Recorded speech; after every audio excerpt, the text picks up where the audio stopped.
नमस्कार, हिमाचल समाचार में आपका स्वागत है। आज के मुख्य समाचार। राज्यपाल और मुख्यमंत्री ने महात्मा गांधी व लाल बहादुर शास्त्री की जयंती पर की श्रद्धांजलि अर्पित। मुख्यमंत्री ने गांधी जयंती पर नगर निगम शिमला के लिए 4 गार्बेज कंपैक्टर्स को हरी झंडी दिखाकर किया रवाना। विधायक श्री नीरज नैयर की माता की रस्म क्रिया में शामिल हुए मुख्यमंत्री। और अब समाचार विस्तार से। राज्यपाल शिव प्रताप शुक्ल और मुख्यमंत्री ठाकुर सुखविंदर सिंह सुक्खू ने आज शिमला के रिज मैदान पर राष्ट्रपिता महात्मा गांधी को उनकी जयंती के अवसर पर उनकी प्रतिमा पर माल्यार्पण कर पुष्पांजलि अर्पित की। इस अवसर पर राज्यपाल शिव प्रताप शुक्ल ने महात्मा गांधी की सत्य, अहिंसा और कर्तव्य निष्ठा के प्रति अटूट प्रतिबद्धता पर प्रकाश डाला, जो उनके जीवन के सिद्धांतों की आधारशिला बने। राज्यपाल ने उनकी सत्यनिष्ठा, सादगी और भारतीय परंपराओं के साथ गहरे जुड़ाव की भी प्रशंसा की। उन्होंने कहा कि महात्मा गांधी के स्वदेशी, स्वराज, आत्मनिर्भरता और स्वच्छता के सिद्धांत हम सभी को प्रेरित करते हैं। मुख्यमंत्री ठाकुर सुखविंदर सिंह सुक्खू ने अपने श्रद्धांजलि संदेश में गांधी जी की अहिंसा के प्रति गहरी निष्ठा पर प्रकाश डाला। उन्होंने बताया कि किस प्रकार गांधी जी के नेतृत्व और अहिंसा के प्रति समर्पण ने भारत के स्वतंत्रता संग्राम में महत्वपूर्ण भूमिका निभाई और देश को वर्षों की गुलामी से मुक्त किया। उन्होंने सभी लोगों को गांधी के आदर्शों से प्रेरणा लेने और उन्हें सच्ची श्रद्धांजलि के रूप में अपने जीवन में शामिल करने का आह्वान किया। उन्होंने कहा, गांधी जी की सोच और विचार जो उनके थे कि नॉन वायलेंस से किसी का भी दिल जीता जा सकता है, उसके इन विचारों को आज पूरा विश्व मानता है। आज 2 अक्टूबर का दिन नॉन वायलेंस डे के रूप में भी मनाया जाता है। गांधी जी ने जिस प्रकार अंग्रेज़ों की गुलामी की बेड़ियों से हमको आज़ादी दिलाने के लिए जो नीतियाँ बनाई, जो विचार प्रकट किए, और आज हम आज़ाद देश के 76वें वर्ष में प्रवेश कर रहे हैं, ये सब उन्हीं की नीतियाँ हैं जिसके कारण हमें आज़ादी मिली। और इस समय हमारी सच्ची श्रद्धांजलि यही होगी कि हम उनके दिखाए मार्गदर्शन में जो नॉन वायलेंस का मार्गदर्शन है उसको अपनाएं। राज्यपाल और मुख्यमंत्री ने महात्मा गांधी के जीवन पर आधारित फोटो प्रदर्शनी का अवलोकन भी किया। इसके उपरांत राज्यपाल और मुख्यमंत्री ने सीटीओ चौक में पूर्व प्रधानमंत्री लाल बहादुर शास्त्री जी को उनकी जयंती पर पुष्पांजलि अर्पित की।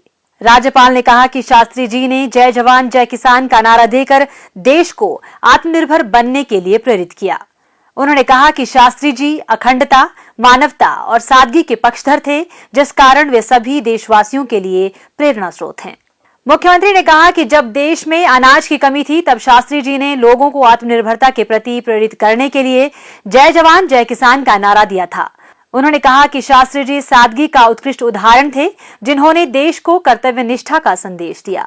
मुख्यमंत्री ने कहा, लाल बहादुर शास्त्री जी जब देश के प्रधानमंत्री थे, उस समय देश अनाज के मामले में आत्मनिर्भर नहीं था।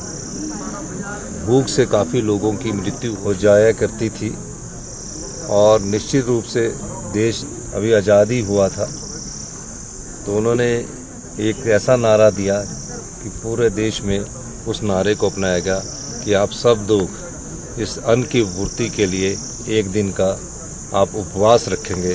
और पूरे देश ने उसमें उपवास रखा। होटल से लेकर सब जगह जो ढाबे थे सब बंद कर दिए गए और एक दिन भूखा रहकर इस देश के लोगों ने उनकी इस बात को माना और आज हम अनाज के मामले में भी उनकी दिखाई नीतियों के द्वारा आत्मनिर्भर हैं। मुख्यमंत्री ठाकुर सुखविंदर सिंह सुक्खू ने शिमला में आज गांधी जयंती के अवसर पर शिमला नगर निगम के लिए 4 गार्बेज कंपैक्टर्स को हरी झंडी दिखाकर रवाना किया।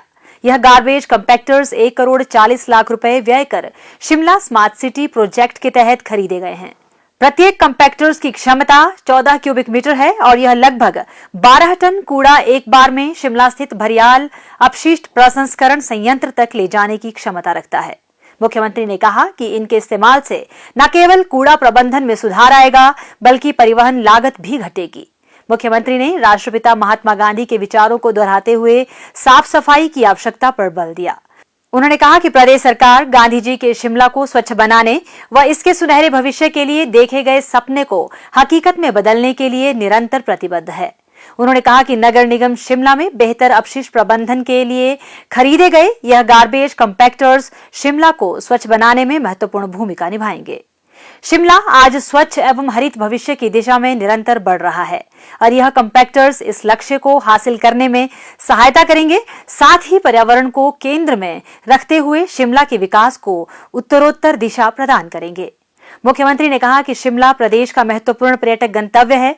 उन्होंने कहा कि वर्तमान प्रदेश सरकार पर्यटकों को आकर्षित करने के लिए सक्रियता से कार्य कर रही है और पर्यटकों के अनुभवों को अधिक सुखद बनाने के लिए प्रदेश में आधारभूत संरचना के विकास पर बल दिया जा रहा है। मुख्यमंत्री ठाकुर सुखविंदर सिंह सुक्खू रविवार को चंबा के विधायक श्री नीरज नैयर के निवास स्थल पर उनकी स्वर्गीय माता चंचल नैयर की रस्म क्रिया में शामिल हुए। मुख्यमंत्री ने इस दौरान श्री नीरज नैयर के शोकाकुल परिजनों से भेंट कर शोक संवेदनाएं व्यक्त की और उन्हें सांत्वना प्रदान की। उन्होंने ईश्वर से दिवंगत आत्मा की शांति और शोक संतप्त परिवार को इस अपूरणीय क्षति को सहन करने की शक्ति प्रदान करने की प्रार्थना भी की। मुख्यमंत्री ने कहा कि स्वर्गीय चंचल नैयर एक मिलनसार महिला थी। समाज सेवा में दिए गए उनके योगदान को हमेशा याद रखा जाएगा। चंबा में पत्रकारों से अनौपचारिक बातचीत करते हुए मुख्यमंत्री ने कहा, 16,000 जो आपदा प्रभावित परिवार हैं उनको हमने राहत प्रदान की। भारत सरकार के जो रिलीफ मैनुअल है और राज्य सरकार का भी जो रिलीफ मैनुअल था उसमें घर जब पूरा तबाह हो जाता था तो 1,30,000 रुपया मिलता था। हमने उसको बढ़ाकर 7 लाख रुपया कर दिया। इसके अलावा 280 या 290 रुपये में उनको सीमेंट की बोरी उपलब्ध होगी, बिजली का पानी का कनेक्शन भी मिलेगा और पानी का कनेक्शन भी मिलेगा। जिनके पास जगह तो है लेकिन वो मकान बनाने लायक जगह नहीं है, तो पहले जो लैंड मिलती थी वो लैंडलेस लोगों को मिलती थी जिनके नाम पर कोई जगह नहीं थी। हमने इस आपदा प्रभावित क्षेत्र में उन परिवारों को भी जिनके नाम पर लैंड है लेकिन रहने लायक नहीं है, उनको भी शहरी क्षेत्र में 2 बिस्वा और ग्रामीण क्षेत्र में 3 बिस्वा मकान बनाने के लिए हमने नियमों में परिवर्तन किया है। पहले कच्चा घर बनाने के लिए सिर्फ 60,000 रुपया मिलता था। हमने कहा कि जिस व्यक्ति का कच्चा घर टूट भी गया तो वो कच्चा घर बनाने के लिए 60,000 रुपया क्यों दो। तो जिस परिवार का पूर्ण रूप से कच्चा घर टूट गया होगा, परिवार रहने लायक नहीं होगा और जो भी अधिकारी उसकी रिपोर्ट बनाएंगे, गलत रिपोर्ट नहीं बनाए कोई भी अधिकारी, जो भी सही रिपोर्ट बनाएंगे उसको हम पक्का मकान बनाने के लिए वो सुविधा उनको भी मिलेगी। हिमाचल समाचार देखने के लिए सब्सक्राइब करें YouTube चैनल हिमाचल समाचार, फॉलो करें x@DPRHP, लाइक करें Facebook page information and public relations department Himachal Pradesh, follow करें Instagram @DIPR हिमाचल, विजिट करें वेबसाइट www.himachalpr.gov.in। इस अंक में इतना ही। कल फिर होगी मुलाकात। दीजिए इजाजत। नमस्कार।